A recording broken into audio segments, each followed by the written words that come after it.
the king took him away. Now the king didn't personally come. The king wasn't there in that village. But the king's men were there. Whenever the king's men were seen, then immediately the people would think of the king. They knew this person couldn't be arrested without the king's own approval. The king has ordered this. And the soldiers would come. In the name of the king, you're under arrest. So these cultures, what I'm trying to say is, again, we don't have to strain our brains to try to think that Odin is Indra and Jupiter is Indra and whatever, and Poseidon is Varuna, etc., etc., etc. You don't have to speculate in that way. Just understand that there's a cosmic hierarchy, and there are local representatives of the government, which is seated in Svargaloka. There are local agents, local representatives. Just like there are many Jala Devatas, there are many Devatas in the water. This is known. But now, in Hinduism, they speak of Jala Devatas. It doesn't have to be, the Jala Devata is not Varuna himself. It's just a Devata, an underwater god. But he has some jurisdiction, perhaps of a particular region of the sea, or a particular lake, or a particular body of water, some section. He has his own jurisdiction. So he gets his power ultimately from Varuna, who ultimately gets his power from Vishnu, like that. So you find in such and such culture, here they are worshipping a Jala Devata. You know, they depict him as Poseidon or Neptune. And you find, it's interesting, you find in all these things, you find some aspects similar. When you read about the demigod Varuna, his description in the Puranic literature, there's some similarities, but there are also some differences. It's like in a policeman, as I said, he's also got the symbol of the crown, but he's also different from King Karl or whoever it is. Not the same. Like the Chinese god of death, traditional Chinese judge. He's called the judge. He judges people's souls. So he has green skin and red hair. And I was told by Bhaktivedanta Swami, I was reading a story to him, traditional Chinese story when he was visiting me in Europe, about this judge, Chinese judge. And then when I got to the part that he has green skin and red hair, he was like, "That's amazing." He said, "That's what they say about Yamaraj also." In the Vedic scriptures. He's described in that way, as being green, also with reddish hair.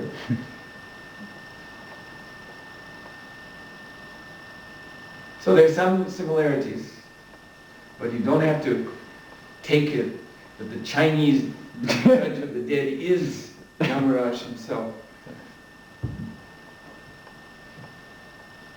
These are powerful, powerful personalities. Just so you see any powerful leader, he has so many secretaries, he has so many representatives, he has so many agents working on his behalf. And they're also bearing his symbols. They're doing things in his name. And they are respected. They're respected as he is respected. So we see this in the human society. So where does this come from? It didn't just happen. It's based on demigod society.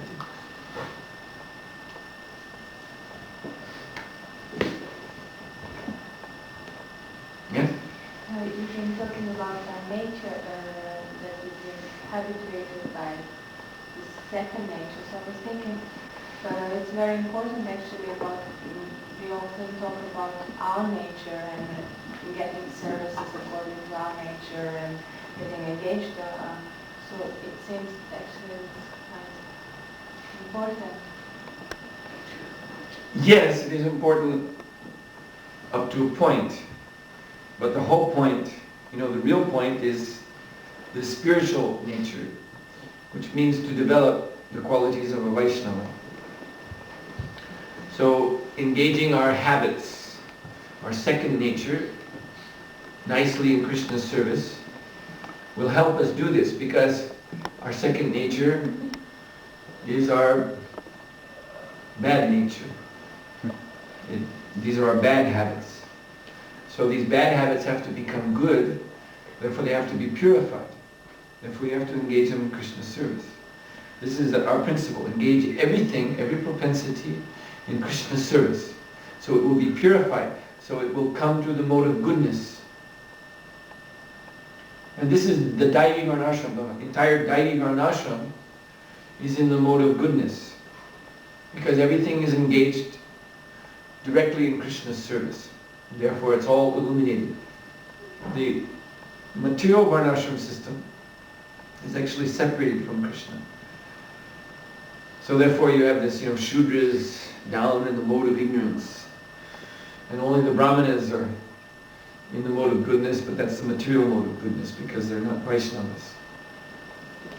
They're ritualists, they're jnanis or whatever, but they're not actually Vaishnavas. So that's the Prakrita Varnashram. But the Daivi Varnashram means Varnashram situated on the body of the Lord. You see? So how can you make a difference between the legs of the Lord and the head of the Lord? You want to say, my dear Lord, your head is very nice because it is the mode of goodness, but your legs, they're the Tamo Guna. You can't say that. The Supreme Lord, He is all good. So His servants, they can occupy according to their nature, as you say, different positions. But actually, because they're completely engaged in Krishna's service, therefore their nature is all good. It's divine. So then the question is, then what is this nature? You're speaking of, a devotee, a pure devotee, but still there's some consideration of his nature as a Brahmana or as a Shudra. But now we understand that this difference is not in terms of the material modes of nature. So what is the difference? And the difference is in terms of jnana, kriya and dravya. This is explained in the Bhagavatam, that everyone is given by the modes, by the guna. Take guna to mean quality, not dosha, not fault. We're all endowed by qualities. The fault comes later. Fault is the false ego. That's the fault. That we take these qualities as meant for ourselves. They're our qualities. But actually they're Krishna's qualities. Karya karna kartitve. All activities and their effects are hetu prakriti ruchite. They're done by prakriti. And Krishna is the karta. Karya karna kartitve. Krishna is actually the karta. He is actually the doer. But the prakriti is his nature. So these gunas, these three modes, they're actually Krishna's own modes of how he acts in his leela of creation, maintenance and destruction. So those modes are all good. You can't criticize Krishna. Oh, Krishna, you created, that's so nice. But now you're destroying Krishna, you're bad. You've destroyed. You can't say that. Everything Krishna does is absolute, it's all good. So the dosha, when we refer to the modes of nature as dosha, meaning faults, that means with false ego. Acting under the modes means acting under the false ego. So you remove the false ego, and what is left is jnana dravya kriya, this endowment. Krishna's material nature, or let us just say his nature, his energy, endows us with jnana, with a certain kind of knowledge, with kriya, a certain kind of activity. Dravya means we feel at home around certain kinds of things, certain kinds of paraphernalia, objects. You know, just like a person who has the gyan, the knowledge of a mechanic, and the kriya, he knows how to do things, he knows how to work with machines.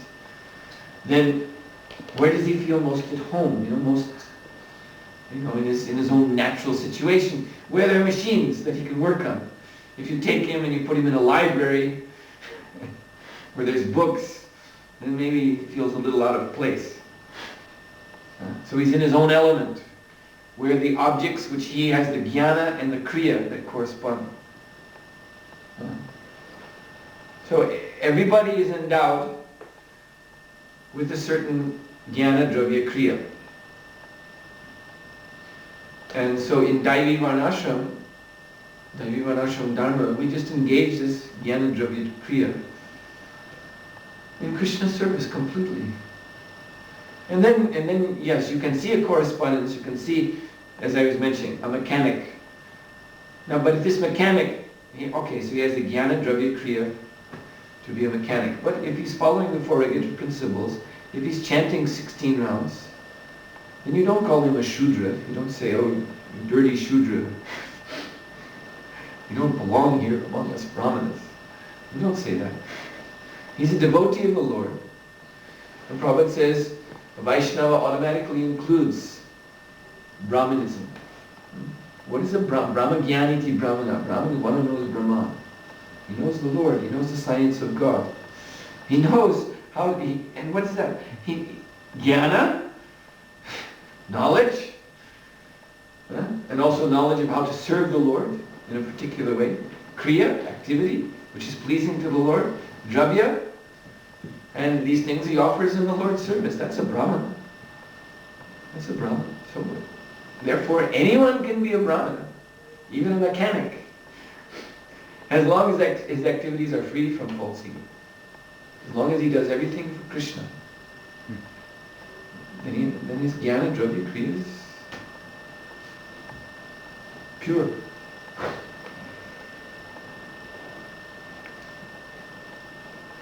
So yes, and so my point is, by working in that way, then our first nature, our spiritual nature it shines forth, it becomes prominent.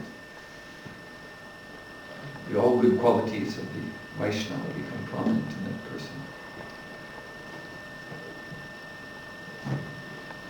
Okay, let's stop here. Srila Prabhupada ki jai.